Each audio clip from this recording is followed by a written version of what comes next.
Hey! Hey! C-Milk. Yo. We're here on the side of the road. It's very beautiful out here. So is that woman here on the side of the road. She's not very beautiful. No. And there's a woman on a bicycle on the side pink. of the road. And we're currently in rural Guangdong. Yep. It's actually quite pretty where we are right now. Great weather too. Farms and things like that. And we're actually going to be talking about jobs because both you and I, because we're, well, let's face it, we are the biggest YouTubers in China. We get a lot of questions from people who want to come here to work or maybe to change their life. So we're going to be talking about the kind of jobs as a foreigner you can do in China and the kind of jobs you can't. And this is going to be a video effort to answer all the people that ask us about what kind of jobs that they can do and can't do here in China, because there's a lot of misconceptions that you can uproot your life from back home and do anything that you were doing there here. Here, yeah. Anyway, let's hit the road. It's really hot. Let's hit the road and let's talk about it. So, C-Milk, you know, a while back I got a kind of a private message. Okay. And it was from a girl who was like, hey, I'm thinking about moving to China, but I do this job and I'm not sure if I can do it in China or not. And I'm like, okay, what job are you talking about? And she's like, well, it's kind of like entertainment. This sounds seedy. And I was like, okay. And she says, well, I'm a cam girl. Oh, snap. That's awesome. And she's like, can I do that in China? So I told her, well, listen, number one, producing any kind of pornography in China is highly illegal. Highly, highly illegal. Okay. Right. That's why you don't get any Chinese pornography. And that's why, I mean, it exists. Yeah, yeah, but it's so underground. Like the main consumer of Japanese pornography is China. Like the biggest consumer.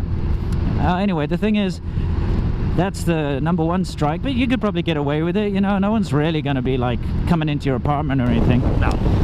I mean, they're not going to know where you are. But number two, the internet here is blocked and terrible. So the reason why I'm telling you this story is not because I want to say cam girls can't come here and do work, because they can't. But it's if you are coming here with the idea of doing any kind of internet related work, like let's say your business relies on you having good solid internet connection to anything. Right. Okay, and that even means things like Gmail. Hey there guys, I've just bumped into this gentleman on the street and he was very surprised that the internet's blocked, right? Yeah, that's it. So tell us a little bit about your frustrations.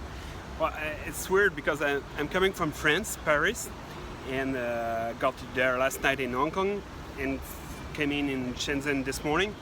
And it's weird because cannot communicate, cannot find anyone who speaks English, except luckily, yeah. That's it. So I was totally lost, but well, now it's better. It's going better. Well, he bumped into the right guy at least. So that's it. Yeah. Right. China is not a good place to come work because the internet can never be stable here. VPNs go up and down, and you know, if you're trying to stream any kind of media, right, overseas, forget about it. It's just going to be choppy. I mean, even Skype calls don't work properly here. Sucks. Yeah. So anyway, the reason why I went on this little tangent is because we get asked all sorts of questions. So how about you dispel a couple of myths, you know, some of the jobs people have asked if they can do. You. One of the most common questions I get is, hey, I am a metal worker, or I am a mechanic, or I am a douchebag that doesn't get out of the way. Or I am a artist. Yeah. I'm a music performer. I'm all, you know, just a plethora of jobs that people do, right?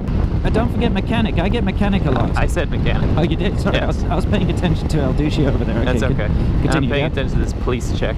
Yeah. Better ditch the drugs. Anyway. Yeah. Anyway. They asked this because a lot of people think that being an expat, right? Yeah. Means that you give up your home life to move to a different country to do what you are skilled in, right? Yeah. Now the problem is the first thing I'll dispel is anything involving manual labor, yes, or anything involving a I'm gonna say white collar work, yeah, is not going to be able to be done here, because let's say I am an awesome, wicked sick motorcycle repairman. Like, I know everything about it. I can fix Ducatis, I can fix anything, you know what I mean? Yeah. I can't work here because labor is worthless here. Yes. So I mean, theoretically, even if you were working illegally, because you wouldn't be able to get a visa to do that. Sure. But say you decided to do that as your job, you would be in competition with people that are literally basically working for free. These guys here don't make money per hour. No. They make money on the parts that they sell, right? Correct, yes. So you'd be making probably 100% or 100 times less than you would back home doing anything like that. Absolutely right. Number two, you wouldn't be able to get a visa to do so, like I said. And things like, I make design jewelry or something, right? Yeah. Can I go work for someone to design their jewelry? No, because that's unskilled labor where you can't get they don't issue visas for that. When you get a foreign expert certificate to get a Z visa here in China, you have to be doing work that Chinese people can't do. And that is, again, that's why there's so many native English speaking teachers here, is because obviously Chinese people aren't native English speakers, right? Yeah. Now, also there's jobs that you can do, like a lot of people get hired as DJs and stuff, even if they don't know how to do it. Yeah. Because there is such thing as an entertainment visa, and there are people that do modeling and stuff. Usually they do it illegally, but people do modeling and DJing and stuff like that. And I've seen some chefs and stuff at like 5-star hotels. Correct. Other than that, though, I mean, to sum it up, I'm gonna say most jobs that you, the viewer right now, would do at home, you can't do here in China. It's not the same. It's not the same idea. That's correct.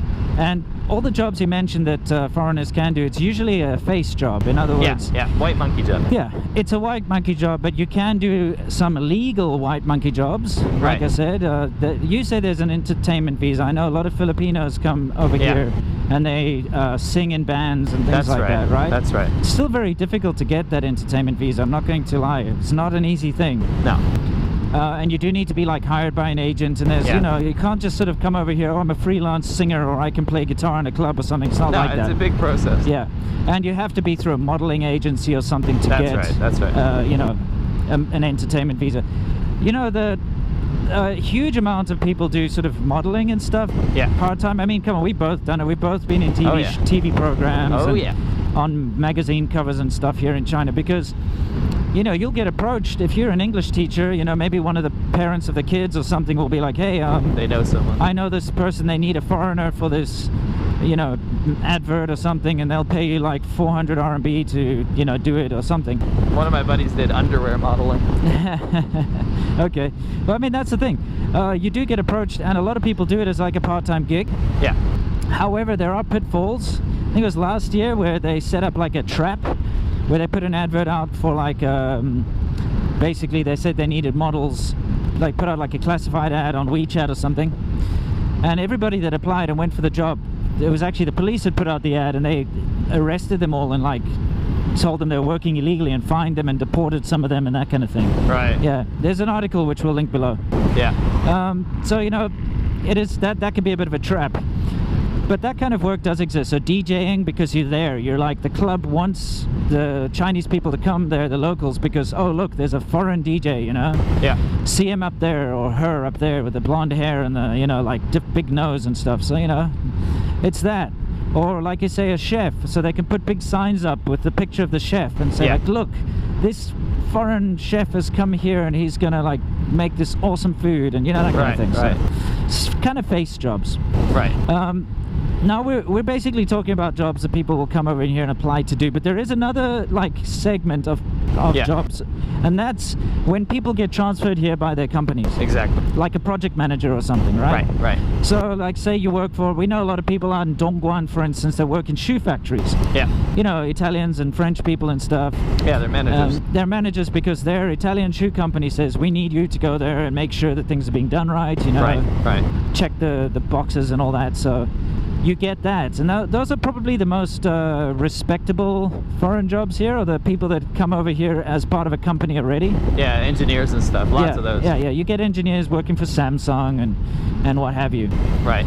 But the kind of jobs that somebody is thinking about just coming over here and getting, you're going to be stuck with sort of something to do with the education field or some kind of a face job, and it's also incredibly difficult to do it legally, Right.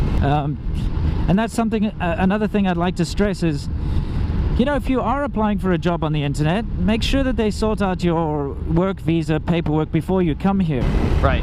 Because a lot of places will say, oh no, just come here on a tourist visa and we'll fix you up. It doesn't really work that way. You still have to fly back to your own country in order to apply for the work visa properly. So Right, you know, right. they're lying to you. They can't just like change it once you get here. Nope. So they'll get you in this loop where they'll like probably take your passport and say they're sorting it out, and you just keep working, you know. Yeah. So be careful of that. One more thing is, yeah. you know, like the engineers I'm talking about and the people that get sent over for their companies. Yeah. If you are an engineer or programmer, if you're not working for a Western company that ships you over here, you're not going to get on the ground here and find those jobs.